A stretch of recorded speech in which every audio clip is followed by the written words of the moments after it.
These brothers coming all the way from the Bay. They're coming from the Bay, y'all. Okay, you know what I'm saying? And here we go. These are some gentlemen, and they are touring the country. They are on a quest to win a Grammy. Y'all give it up and start clapping your hands right now. Start clapping your hands right now. Prentice Powell and Shawn Williams are for your consideration. You ready? Yep. Oh, this way, okay. Is that fine? Is that good? Okay.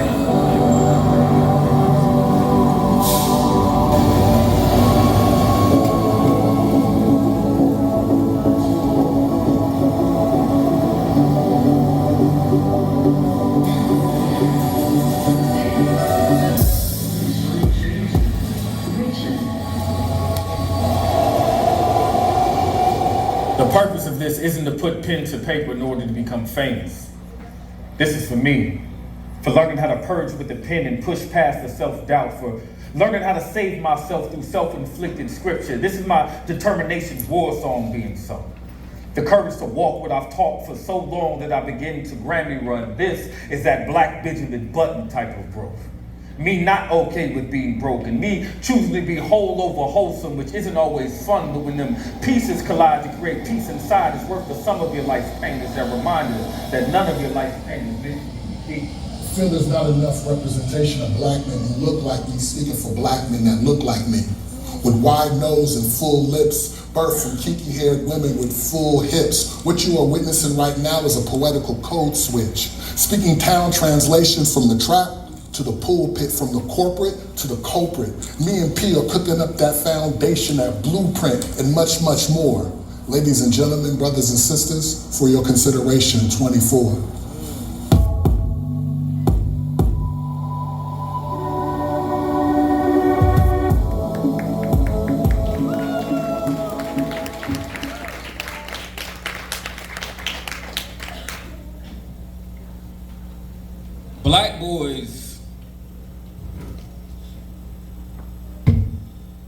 Black boys be everything.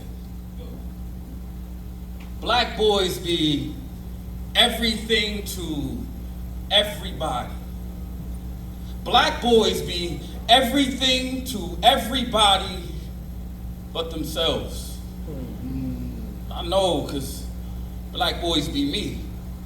So that means black boys be great.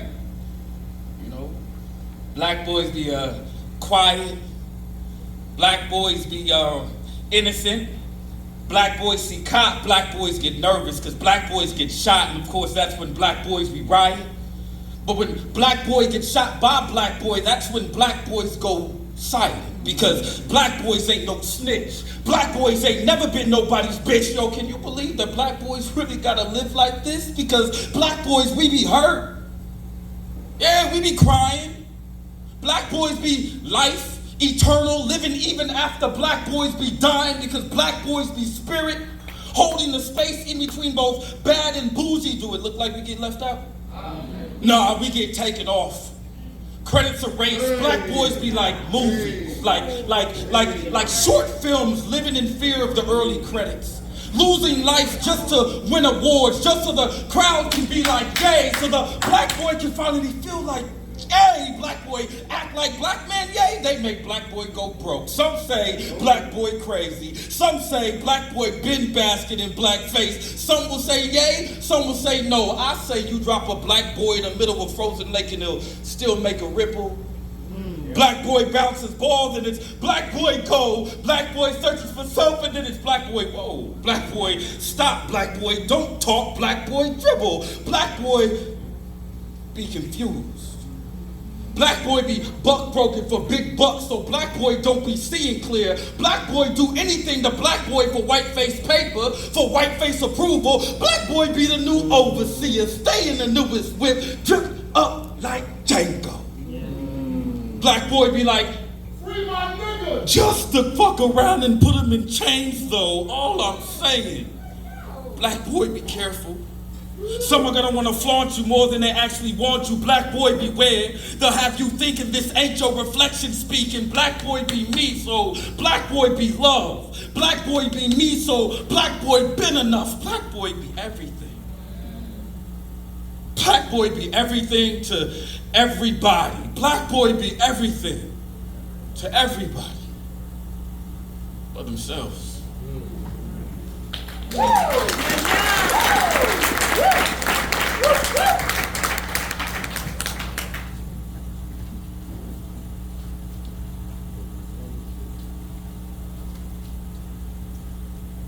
Black boy, you have a right to remain silent, and honestly hope that you exercise that right. So an overworked public defender who does not come from the public that you come from defends your freedom half-heartedly. Black boy, you don't know what a trap house is until you stepped inside of a courthouse, shackled and cuffed like your ancestors, judge looking at you like a direct deposit on payday. You, my dude, are a payday, a quota, with a quarter of your life hanging in the balance of Lady Justice. Can't see nothing but dark meat. You, my dude, are food, ready to be consumed in the belly of the beast. Lucky that you got this far because police normally hold trials in the streets. Silent to you like Grant or Gardner, or silence in a hole like Khalif. Will you take this plea bargain of legal mumble-jumble jargon, or wait up to 5 years to be judged by peers who do not look like you, think like you, hang with niggas like you? They rather hang niggas like you than hang juries because you remind them of their worst fears? My nigga. Basically, my brother, you got two options. Tell me what I want to hear, or wait for a trial that might not come for another 3 to 5 years. I will make your bail so high that it'll force your mama to cry and say, son, I can't help you this time. Black boy, nigga, I am your mama, which means I am the judge now. And I'm ready to give life. So you better start talking, or this gavel will be your last chance at freedom, or put the last nail in your coffin. I will bury you so deep in paperwork and red tape that by the time you get out of prison, your youngest son will be walking through those gates. You know what's crazy? You know what's crazy? No matter how many of us walk through those gates, no matter what they say, the white man still don't run this country. No Asians, Italians, or Jews understand that we run this country because black men are being used as batteries, packaged, exposed, and exploited to run this country, jump, dance, and dunk for this country, basically being ran by this country like battery. My brothers who are copper tone get used like copper tops, harassed when the copper stops, get a felony and they snatch us off our blocks. 100,000 black men are in and out of prison daily. You do the math, that's 100,000 nigga watts from Bed-Stuy, New York, Chicago, Oakland, down to Watts. If we ain't powering these jail cells, we too busy on this block getting shot. Another dead black man, and we ain't even shocked because they've hotwired our minds to be desensitized like batteries. Slaving for the man, blowing our backs out, waiting for welfare like assembly lines. Don't be surprised, they're pulling the wool over your eyes. The new word for genocide in 2023 is a blackout battery. It doesn't matter if it's drug dealing, credit card scam, murder, or assault and batteries. 18 in the package. You might call them prison buses, but I call them the new millennium slave ships. Batteries. Call us double A's. That's African Americans going to the pen making pennies. black men manufacturing clothes for Old Navy, The Gap, and J.C. Penney's. Shoes made by Kenny's like batteries. Adults being used as votes. Get a felony, brother, you just lost your right to vote. Yo, they want you to know there is no hope. You are destined for doom. Shit, if they could, they would try to get to your ass in the womb. My babies are being used as triple A's, powering the country and spy for the CYA. That's why they call these motherfuckers charges, so we can power this country like batteries. Hell, fat cats pockets get puffy. Take that, take that. Behind my back, the judges calling me a jigaboo energizer jungle bunny. Where we come from in Oakland, California, our electric company is called PG&E. That's pushing genocide efficiently. Now that's an acronym for your ass, man. Shit. 100 cops from a simple prop because the city and state need that gas, man. The government gonna need somebody to power these lights. From the bright river boats from Mississippi to the bright lights in Vegas, from Emil, Oscar Grant, Geronimo Pratt, Troy, Anthony Davis. I can see the ass now. Niggas in prison. We keep going and going and going.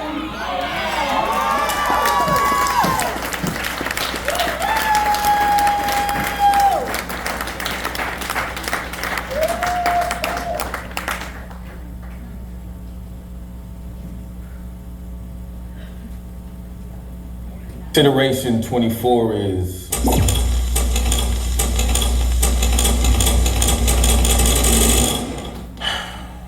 it's a journey. It's so much more than a collection of poems. It's 20 years of friendship. It's a documentation of our failures, of our success, our joy. It's a representation of our growth. It's mental health. It's healing. It's also about fatherhood.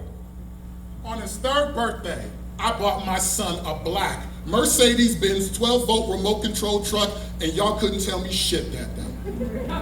His mother, who's been winning the war on gifts for the past 2 years, that shit was gonna stop that day.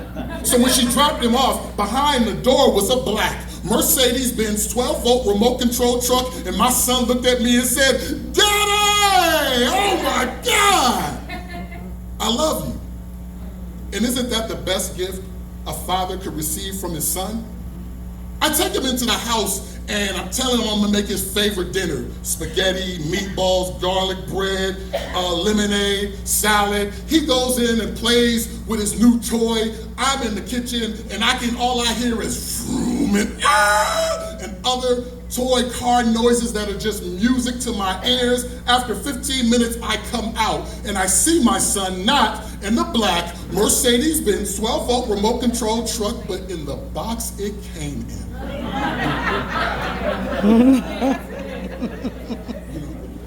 So I asked my son, "Langston, what are you doing?"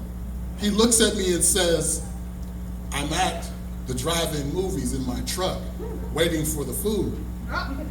Yeah, that's not cute, that's Shawn. So I tell my son, "Langston, get out of the box, I'm gonna put you in the truck." And he goes, "No, Langston, we're not doing this today. Get in the truck." "No." So I take him out of the box, put him in the wagon, and that's when it happened. Transitions are very tough for a child who's on the spectrum. Their body feels like they're in excruciating pain, like they are laying on shards of glass. They don't even recognize anything, including their father. Physicians call these things meltdowns. As a parent, you feel helpless and self-conscious, wondering, if the world seen this, how would they look at me? How would they judge me? Would I be an unfit father who does not know how to discipline his child? Is my child a badass individual who needs a beating? And that shit scares me. It's like, what happens if the world looks at him and my son gets my height and hue and goes out into the real world? Because I don't know how it is in Dallas, but in Oakland, police officers, teachers, and nosy ass Karens will not love my child like his mother and I do. And like I said, that scares the living shit out of me. But I can't talk about the future. I can only think about the present. And I can't think about the present his mother and I have given him. I can only think about the present of life she gave me. So after 5 of the longest minutes, I asked my son, "Can I have a hug?" He finally recognizes me and he says, "Yes." We hug each other, hearts beating as one. It's like I haven't seen him in years. And that's maybe when I realized maybe that it's not my son with the transitional problems. Maybe it's us adults. Because unlike his father, my son loves living in the moment. He doesn't want his thought hole just pigeonholed. He thinks outside of the box. And if you think about it, a Mercedes-Benz truck is in the shape of and that box could be anything that his beautiful mind thinks of. It could be a castle, a spaceship, a fortress, or even, yes, a Mercedes-Benz 12-volt remote control truck. So I step inside the truck. And I sit with my son, enjoying the moment. Both of us eating dinner. My son looks back at me and says, "Daddy, I love you." And isn't that the best gift a father could ever receive from his son? Yes. Yes.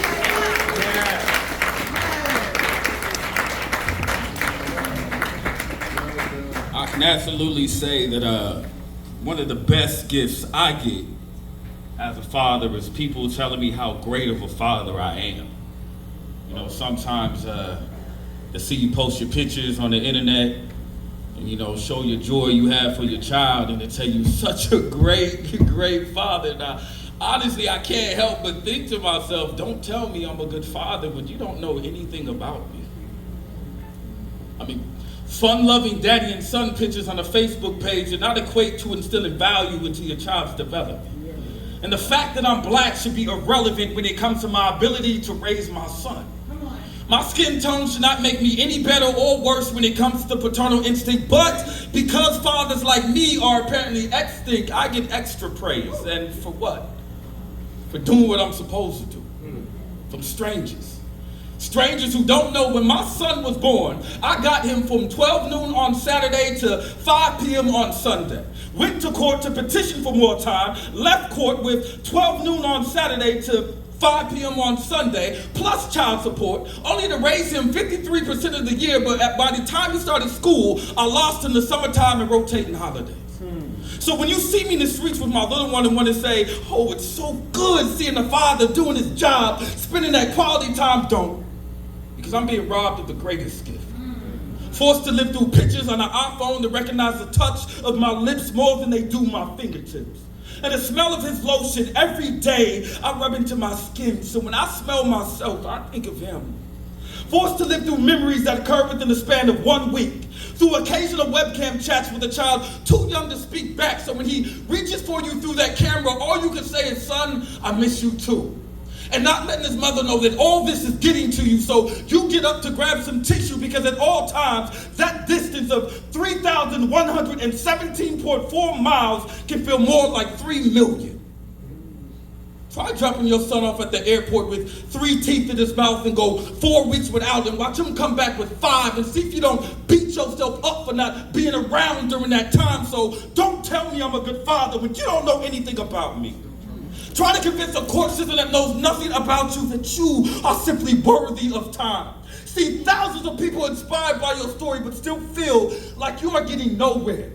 Have people motivated by the pain that sits every day inside of your chest, and that same pain being a reflection of the amount of love that you possess. I want you to imagine your newborn baby sleep. You're watching them, trying to get his sleep patterns down pat, praying to God you get it right because you have one night and have to go 6 weeks until you get him back. Imagine being able to fly through this world doing what you love to do, but because of a court order, your son before the age of 1 has to fly twice a month, which may mean by the age of 2, he'll have more frequent fly miles than you. Try never spending a day in your life locked up in prison and still watch your child grow up primarily through photos.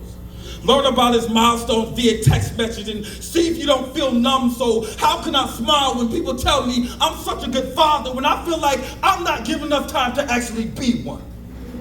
Raise your son without feeling like you're actually raising him.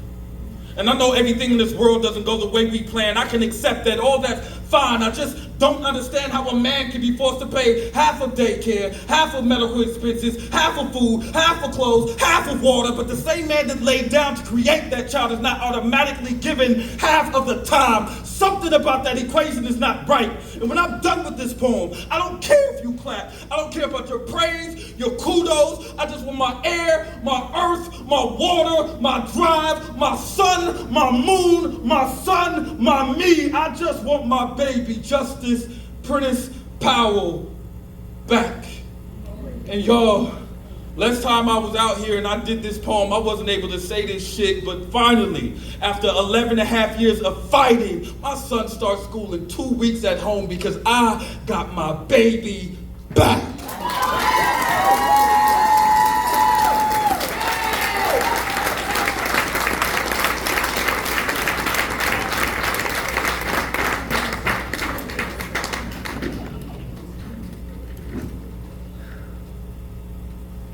You know, women can be fuck niggas too. But not y'all because y'all cool. I always hear women, I always hear women talk about they want a man who can be emotionally stable and be able to communicate. And it sounds good until they get one. until they hold you accountable. And no deflection, none of that shit. We hold you accountable. You see, I will not be your personal punching bag. Your pastor, your therapist, your dinner date dude you do not include in IG stories just to make other niggas jealous. You will not WID me to death trying to temperature check a pulse from a heart that no longer beats for you. Stop trying to come into my life just to see if it's okay to walk out of it, because sis, I'm allergic to narcissists and selfish people give me highs. My father is fine, my son is too. So please stop asking about people you have no chance of meeting. Don't let HBO's Insecure ending think that we have a chance of a new beginning, because you are not Issa. It's a no for me, dog. I should have answered the phone by asking what the fuck do you want, then hang up. I gave you my chest to lay your beautiful head on, not to be used as a vision board to project and post your past trauma. P. She had the nerve to ask me if I missed the sex. Well, shit, do you? I mean, kinda. That's honest. Until I realized that sex was only good because I was broken and didn't know any better. Toxic like you were. Toxic like you are right now. If you truly love me, then once in your selfish and self-centered life, do something besides think about yourself and leave me alone. Go back to the reason why you said we couldn't work out and leave me alone. No, I don't remember that one time. Leave me alone. My condolences that your father died, but leave me alone. We will not link up. Fuck. Trauma bond. The only thing you bring to the table is a forked tongue and an appetite for destruction. You know what? You thought the grass was greener on the other side, didn't you? Yes, you did. Until you found out it was owned by a property owner who could not love you properly.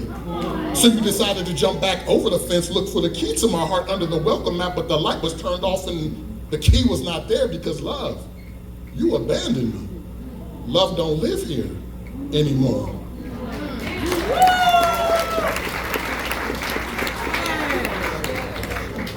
You can always tell when a poem hits a couple of emotional chords. I don't know if you guys remember during the time where we were all in prison. We had to wear masks. We couldn't go anywhere. We were locked inside. We were trapped to our phone. And I don't know if y'all remember, but during that time we was locked up in prison, you kept seeing black men die left and right. Couldn't go outside, couldn't do anything to escape it, but you can go on your phone and you can watch a black man get murdered. And I remember during that time, there was a woman who was always sliding in my DMs during that time. And every time I would make a comment about something, she'd slide in my DMs and would compliment me all the time. And then finally it got to the point where I had to ask her, like, yo, what's going on here? Like, what is is this about? What are you doing? And she said, honestly, Prentice, you know what it is? And I said, what? You know what she said? She said it was something about my skin. But it was something about the way she said it. She said it almost as if she was envious of the relationship between it and the sun. She said, no, Prentice, it's nothing like that. She said it's something about your warmth. She said that my presence provided her with the best weather on the planet, and every time she laid under one of me, she received the perfect tan. She said that I was her getaway. And she wanted me to be her permanent vacation. You know, the shade on her white, tan, pink, sand beach. She said there was just something about black men. Something that kept her curiosity dipped in chocolate. Something that whistled in the direction of her inner freak until it came out and played. Something that made her want to drop everything, waive her rights to remain silent, break out the handcuffs and be put in her place face down. She said a little choking ain't never hurt nobody. And she just loved the way we black men always seem to know how to hold on for just long enough. She said there was just something about the black man's touch that drove her into her last orgasm that just so happened to last 8 minutes and 46 seconds. She said it was breathtaking. That it felt like a lifetime. Said she kneeled to God and used all 3 of her lifelines just to feel it again. She said, no offense, but she didn't like her black men bland. No, she preferred them full of life. She said she wanted to see me under the red light in her room, and I wonder if she'd be as mesmerized to see it under the hue of red and blue. I wonder if she knew that back shots have a whole different meaning outside of the bedroom, a different type of night of passion where skin goes from black to blue, the type followed by proceeds and processions, preachers and proactive protests. She said she could tell I was in pain. And if I gave her one swing with the nightstick, she can ensure I never said anyone's name again. She said so much in those DMs without saying anything at all. For those that think that this is a fad, a hobby, my little poetry thing, nah, this is hard fucking work. It's driving on the freeway, pulling over in the rain, trying to find some paper and a pen and jotting down whatever's in my mind, leaking it out. It is, can you hold the baby so I can practice? It's putting an alarm on so I can get up at 1 a.m. in the morning to practice. It is, I finally got this shit right so I can go practice again. It is fucking crazy, but I'm not going crazy, but people think that I'm crazy. It's an addiction. You know, they say that if God gives you a gift and you don't use it, He'll take it away. And you don't need to sit me around a circle of people with the same problem for me to admit that I have an addiction and I abuse it every chance I get. See, I now realize God gave me a gift, so I no longer fight this shit. And I can't recall how many times I've called in sick just so I can write this shit uninterrupted with no distractions, no corruption, just me and my thoughts dancing in each other's hearts until our wrists give way to my lips taking over, and then what comes out is like beautiful medicine. Music to your eardrums, this ink is intoxicating. I never wanted to be sober. Prentice Powell is an addict. Tell a friend. Yeah, tell a friend I have something valid to say in a time when broken down the dopest lines disintegrate to nonsense, in a time where a man who puts his heart into his art gets overlooked because his work actually contains content. So call me a junkie. Call me contaminated when the words on the radio have 12-year-olds seeking affection, walking around brain dead, thinking with their erections, living with no fear. We got rappers telling our kids how to live. Stay strapped. Pack a gat says a man with 13 kids who still hasn't realized he's in the streets using the wrong kind of protection. So I'm constantly trying to find ways of connecting the brothers who live life so backwards you would think they were dyslexic. So in case any of you are in here, allow me to break it down to you.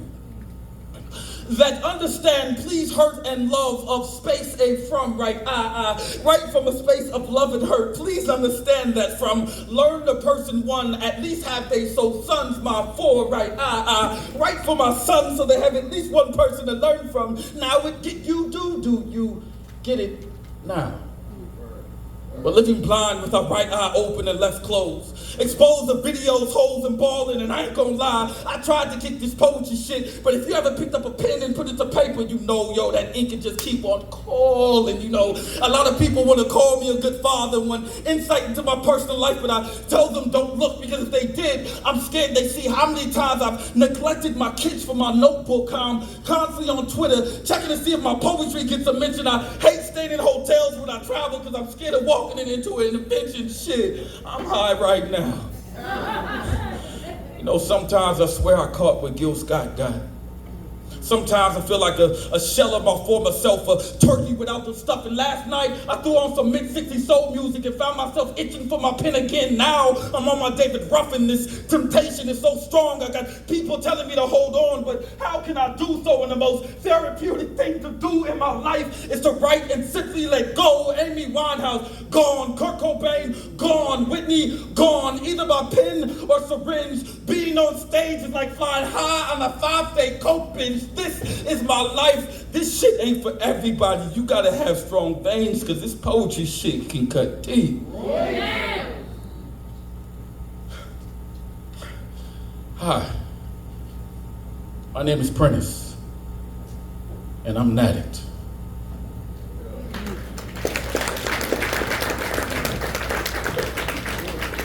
Black women, I know I talked shit about you just a little while ago, but I do want to say that y'all are amazing. We love you too. Thank you. Because not only is it amazing, I watch and study to get game from black women. So just how you guys do things, because when a black woman gets out of a relationship or a marriage, to me it's amazing, unifying, breathtaking.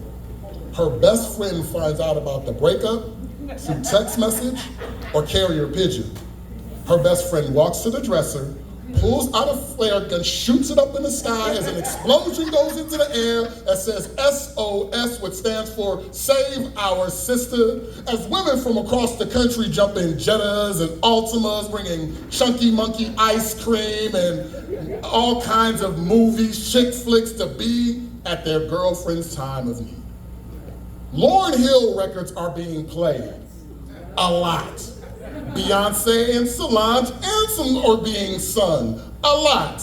Trips to Jamaica, Tulum, Cancun are planned. Oh, I'm not lying, see? Trips to Jamaica, Tulum, Cancun are planned as fitness boot camp stock goes up, as beautiful black bodies fit into form girl, fuck 'em girl dresses. Fuck 'em girl is said by her best friend a lot. Anytime she just doubts herself, example, I think I should call him. Fuck him, girl. I really miss him. Fuck him, girl. Do you think I should give him another chance? Fuck him, girl. As there's always that one best friend that builds up their friend like, girl, you don't need that nigga, fuck him. He dims your light. Plus you can't even wear your heels with this short nigga. You got better. Let's go to Vegas, girl, and see Usher and wear your ass out. Yes, queen. As social media status reflects the time, new year, new me, I can do that by my damn self as the healing process to mend her broken heart begins. But when a man gets out of a relationship or marriage, man. First of all, when we get out of a relationship, ain't nobody checking on us, telling us to man the fuck up. I didn't like her ass anyway. Then all the truth start coming out. We don't get looked out for any reason when we get out of them breakups. I'm preaching. I know. Speaking of preaching, well, I ain't gonna preach, but I'm gonna preach. I'm big on manifestation, speaking things into existence, right? So I did a thing November 5th of last year. I got married. Yeah. I got married and shit, you know? And I don't know if y'all noticed, but you ever notice when things are going good in your life and things are working and they hitting and they moving, that's when certain things and certain people come back into your life out of nowhere? So I don't know, necessarily what happened, but during that time that we were working our way towards the marriage, I just felt like a couple of exes was coming out of nowhere. Not mine, hers. And I'm not a real confrontational dude, you know what I'm saying? I mean, I kind of am, but I'm not really. So I didn't really know what to do, so I decided to write a letter to all of her exes. Like to hear it, here the fuck it go.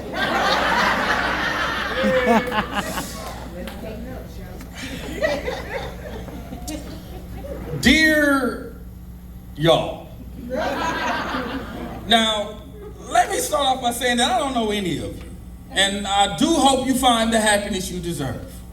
But I'd be lying if I didn't say that I wasn't happy that the happiness that you deserve wasn't found in the happiness that is heard, because if it was, well, then I wouldn't happen to have heard that you had been asking about it.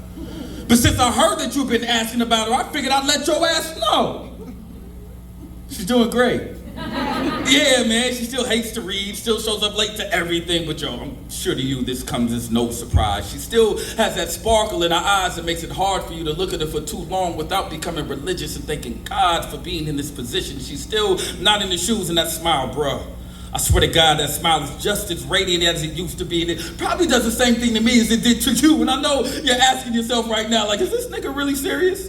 Did he really write a poem about this shit? I moved on, I'm happy, none of that shit matters. But like I said, I heard you've been asking about it. So I started to question your happiness. Because honestly, I'd question mine if I didn't have it.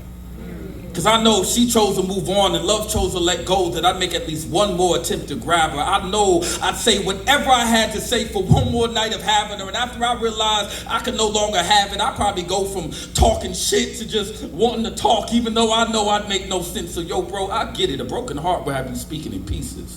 Yeah. Emotions will have you saying a lot of different things, knowing you don't mean it, especially when you know she's done. And you completely shed that perfect image and start speaking to an angel with such a forked tongue. She must be your biggest regret. I know for me, I tend to breathe differently when she leaves, and with me, she comes back. So for you, I'd imagine life to feel a lot like an asthma attack, and I'm not one to hate, so I pray for your respiratory system every day. I mean, other than our height, our personality traits, what we've been through, what we look like, we're really no different, right? All undeserving, probably all have questioned if we were even worthy or felt guilty for bringing so much of our dirty laundry into a life of a woman who likes to keep things so clean. And I know this sounds like an insecurity thing, but it's not. When she tells me she loves me, I don't doubt her. It's more like a comparison thing, because honestly, I don't know who's stronger. Me for having the strength to hold on to her for the rest of my life, or you having to survive the rest of yours without her. She's rare. She's rare, like an unfinished novel, yet somehow already a classic. You know, the best book I have ever spoken to, and you are blessed to have been a chapter in her story, and I can only hope to grace the blank pages that have yet to be written. You know, I used to think my biggest fear was like dying before the age of 25, or not reaching my full potential, but when it hits you, and we realize that your biggest fear is to become just another failed student. All because you skimmed through her pages, didn't retain the information, didn't respect the content, and definitely didn't handle the book with care. Sometimes you find yourself talking about it to the most unexpected people. All because I don't want to become you. Just another reader, borrowing her time only to put her back on the shelf and risk the chance of somebody else realizing there is no other book in this library of life more valuable, bro. You put her back. See, when that book falls into your lap, you gotta know what to do with it. And I don't blame you. If I was you, I'd be walking up and down these aisles looking for one just like her too. But please remember, God does not make duplicates. You put her back. And for that, I thank you. I thank you. I thank God and every single one of her exes for their illiteracy. You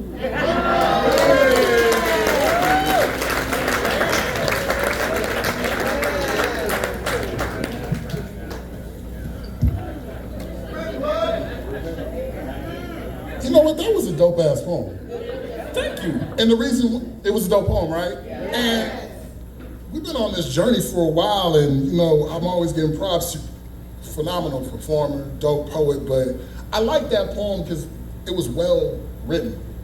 Thank you, Shawn. No doubt. I respect that. And it was mature. Thank you, Shawn. But I'm an Aries. Oh, shit. And my moon is petty. And so I wrote a poem to my ex. Like to hear it, here we go. You owe me $36.71 plus tax for every gourmet meal I took you out on with cheese, the oil change, the gas I put in your car, the air in the tire, the spider that I killed in the hallway while your ass was all scared with a can of hairspray like that shit was gonna do anything. And I know you took my PS2 memory card. Yes, you did. Yes, you did. Hold up, no. PS2? Hey nigga, I am healing. Let me cook. And I know you took my PS2 memory card. Yes, you did. I know you did. And I don't want anything bad to happen to you. Chill. Just bad things happening around you. Chill. Like flooding, tornado, Stop. gonorrhea. Stop. Chlamydia, Corona 47. No.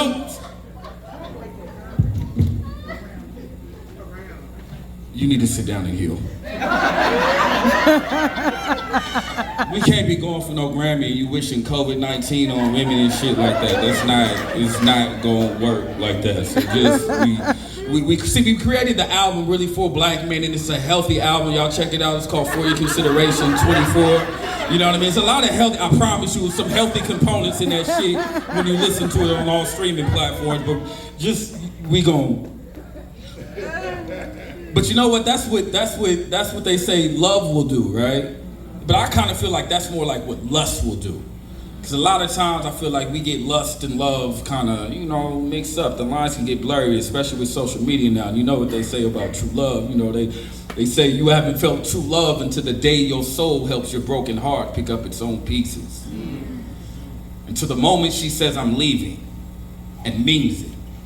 And I promise you, that shit will hit harder than any game of duck, duck, goose her head ever played with your headboard. The head games are over, and it's all because you never told her you were sorry. True love hurts.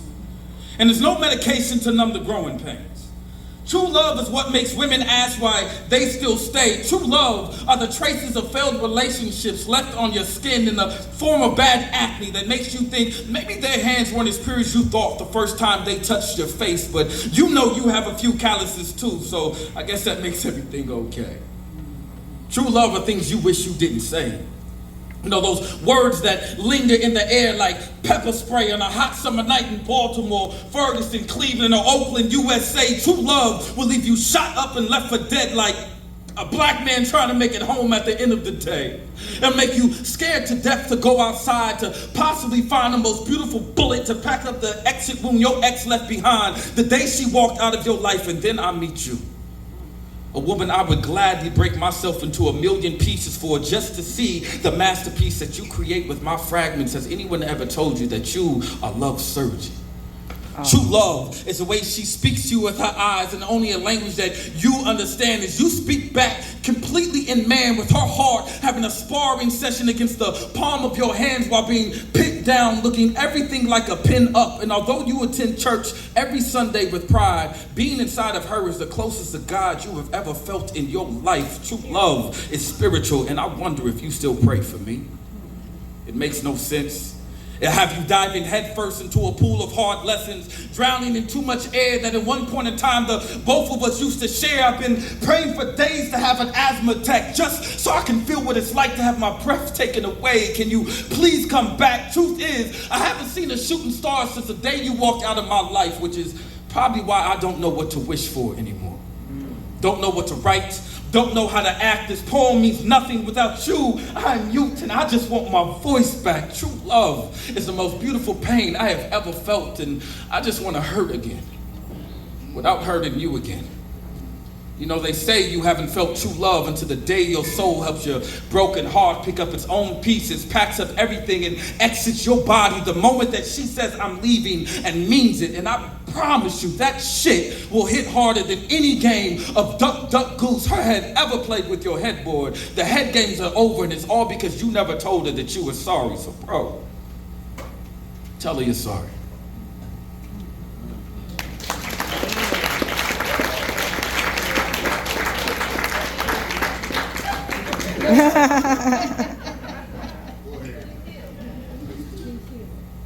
All right, you good? You like healed so we can... You sure? All right.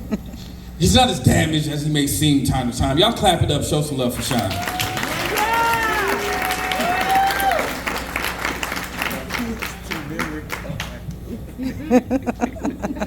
Ladies,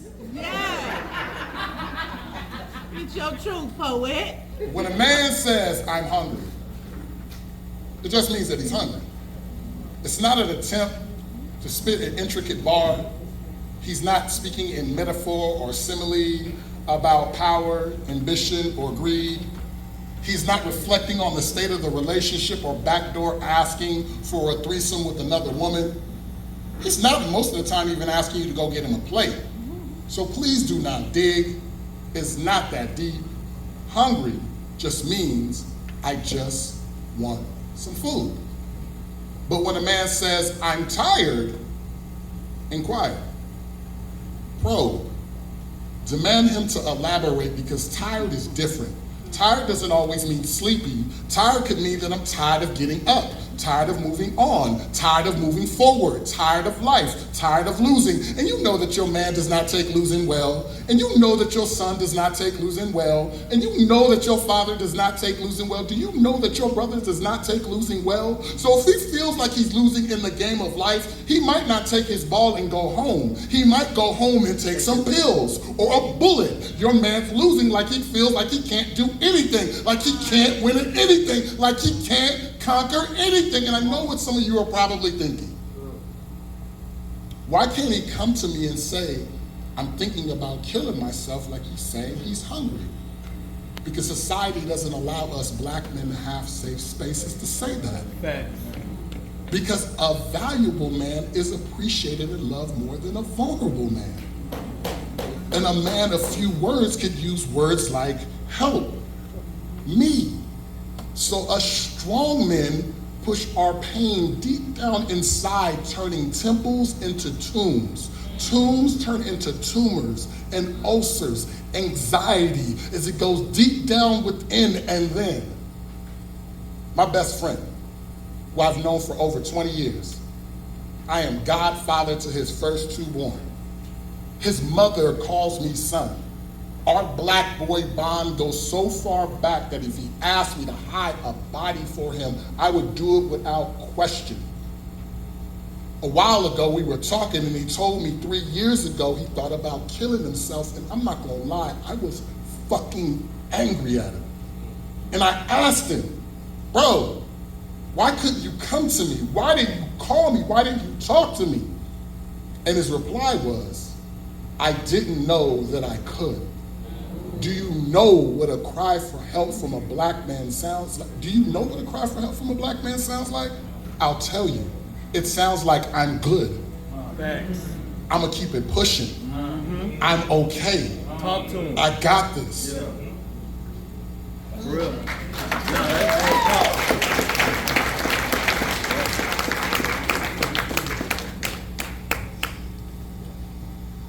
There's a lot of things that I don't know. I'm not sure where you guys are at in life, but with me, one thing I've realized is that the older I get, the more I realize how much I do not know. And I know I don't know much, but I do know what love is. I know emptiness. I know what it feels like to be trapped. I know what it means to be free. I know some of the world's most beautiful songs are ones that have never been sung.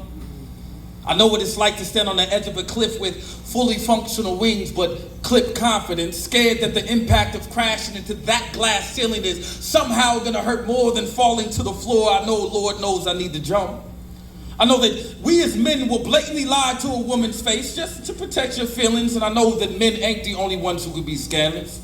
I know that God believes in far more than second chances. See, I've been to church with the devil sitting on my shoulders, and I swear to God, sorry God, I swear it was so hard to stand up when they prayed. What I'm trying to say is I know pressure.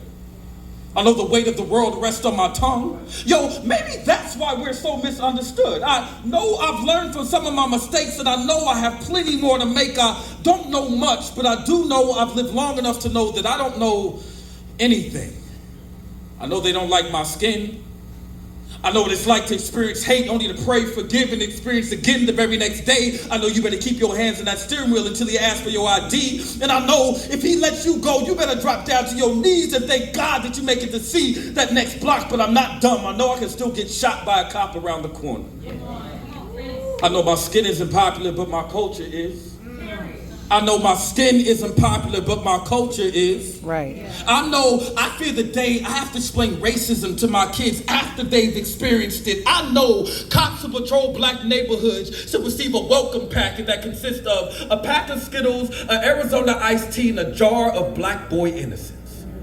And I know with this gift God gave me, people will constantly judge me for my views, so I'm trying to get right with God, but y'all, I'm conflicted. I keep smoking weed while trying to read scripture or listen to TD Jakes on YouTube, and I know a lot of you Christians are gonna judge me for that line too.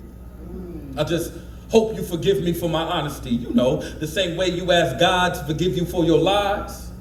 I know that somewhere in America there is a mother reading a raisin in the sun, trying to distract herself from the struggle she's facing, trying to raise a son who can't seem to raise his grades but knows how to raise a gun. I know she prays in between pages that he stays safe while she works late. And I know before she goes to work, she'll go in the kitchen, cook him up a plate, leave it on the stove, even though she knows she should be getting some sleep that's long overdue and much needed. And I know when he gets home, he won't eat it.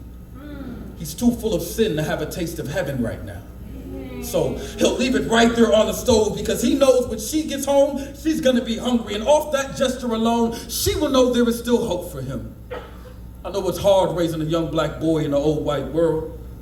I know I don't wanna die. I know that God is the reason why I'm still alive. I don't know much, but I do know I've lived long enough to know that I don't know anything.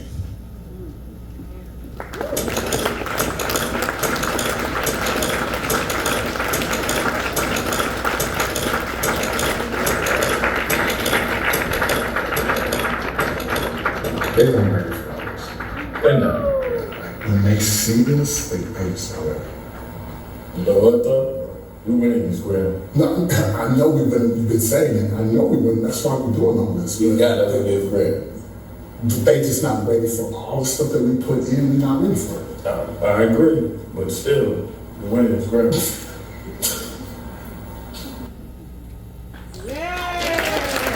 Give it up for Prentice Powell and Shawn Williams. Woo! Woo! So just imagine y'all gonna be watching the Grammys and you be like, I know them motherfuckers.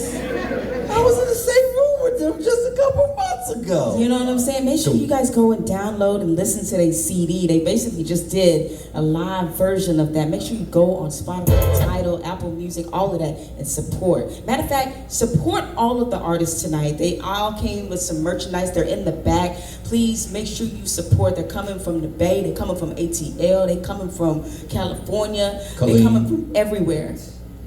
And Colleen. They're coming from Colleen. Please, please, please don't leave here without supporting the artists. And we also want to make sure that we shout out. We got some birthdays in the building. Uh-oh. Birthdays in the